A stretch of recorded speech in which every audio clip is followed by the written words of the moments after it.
நாகையில் உள்ள சிபிசிஎல் நிறுவனத்தை ஆந்திராவுக்கு இடமாற்றம் செய்யப்படுவதை கண்டித்து பொதுமக்கள் போராட்டத்தில் ஈடுபட்டுள்ளனர். கூடுதல் விவரங்களுடன் செய்தியாளர் சகாதேவன் இணைப்பில் இருக்கிறார். சகாதேவன், இந்த போராட்டத்தில் எத்தனை பேர் ஈடுபட்டிருக்கிறார்கள்? அவர்களின் கோரிக்கை என்ன? கண்டிப்பா நாகப்பட்டினம் மாவட்டம் பனங்குடி கிராமத்துல சிபிசிஎல் நிறுவனம், அதாவது சென்னை பெட்ரோலியம் கார்பரேஷன் லிமிடெட்ன்ற ஒன்றிய அரசுடைய ஒரு பொதுத்துறை நிறுவனம் செயல்பட்டு இருந்துச்சு. இந்த நிறுவனத்தினுடைய விரிவாக்க பணிகளுக்காக சுமார் 31,500 கோடி ரூபாய் ஒதுக்கப்பட்டு 590 ஏக்கர் விவசாய நிலங்களானது கையகப்படுத்தப்பட்டு அந்த விரிவாக்க பணியை பிரதமர் நரேந்திர மோடி சில ஆண்டுகளுக்கு முன்பு தொடங்கி வைத்தார். இந்த சூழ்நிலையில் விவசாய நிலங்களை சிபிசிஎல் நிறுவனத்திற்கு கொடுத்த விவசாயிகள் தங்களுக்கு அந்த R&R என்று சொல்லக்கூடிய மறுவாழ்வு மீள் குடியமர்வு தொகை கொடுக்கணும், விரைந்து அந்த இழப்பீடு தொகையை வழங்கணும்னு பல்வேறு கட்ட போராட்டத்தில் ஈடுபட்டிருக்காங்க. இந்த சூழ்நிலையில அந்த சிபிசிஎல் நிறுவனம் சமீபத்துல ஆந்திராவுக்கு இடமாறு செல்ல இருப்பதாக இங்க இருக்கக்கூடிய விவசாயிகளுக்கு ஒரு தகவல் கிடைத்திருக்கிறது.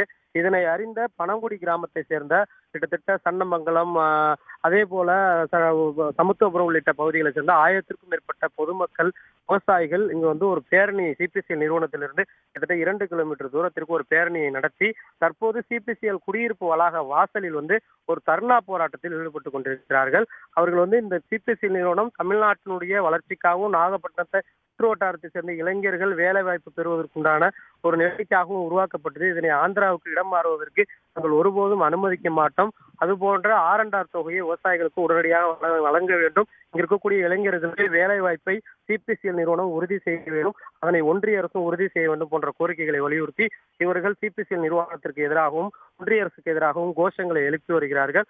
ஆந்திரா மாநிலத்திற்கு இடம்பாறு ஒரு நிலை இருந்தால் தங்களுடைய போராட்டம் தொடரும். இதே போல நாகப்பட்டினம் மாவட்டத்தில் உள்ள ஒட்டுமொத்த விவசாயிகளை ஒன்று திரட்டி தமிழ்நாட்டில் இருக்கக்கூடிய விவசாய சங்கங்கள், தன்னார்வ அமைப்புகளை ஒன்று திரட்டி ஒரு மிகப்பெரிய ஒரு போராட்டத்தை நடத்துவோம் என்று இங்க இருக்கக்கூடியவர் தெரிவித்திருக்கிறார்கள். விவசாயிகளுடைய போராட்டம் காரணமாக மாவட்ட காவல்துறை சார்பில் கிட்டத்தட்ட ஏராளமான போலீசார் இங்கு குவிக்கப்பட்டிருக்கிறார்கள். இந்த போராட்டம் தொடருமா என்பது குறித்து இவருடைய ஆர்ப்பாட்டத்தில் தற்போது ஆலோசனையை ஈடுபட்டுக் கொண்டிருக்கிறார்கள். இந்த ஆலோசனைக்கு பிறகு இவர்களுடைய தொடர் போராட்டம் தொடருமா அல்லது இன்றைய போராட்டத்தில் முடிவுக்கு வருமா என்பது குறித்து நாகப்பட்டினம் மாவட்ட ஆட்சியர் தற்போது இங்க இருக்கக்கூடிய விவசாயிகளுக்கு வட்டாட்சியரை கொண்டு பேச்சுவார்த்தை நடத்துவதற்கு உத்தரவிட்டிருக்கிறார்கள். விவரங்களுக்கு நன்றி சகாதேவன். உடனுக்குடன் செய்திகளை தெரிந்து கொள்ள சன் நியூஸ் பெல் ஐகானை கிளிக் பண்ணுங்க.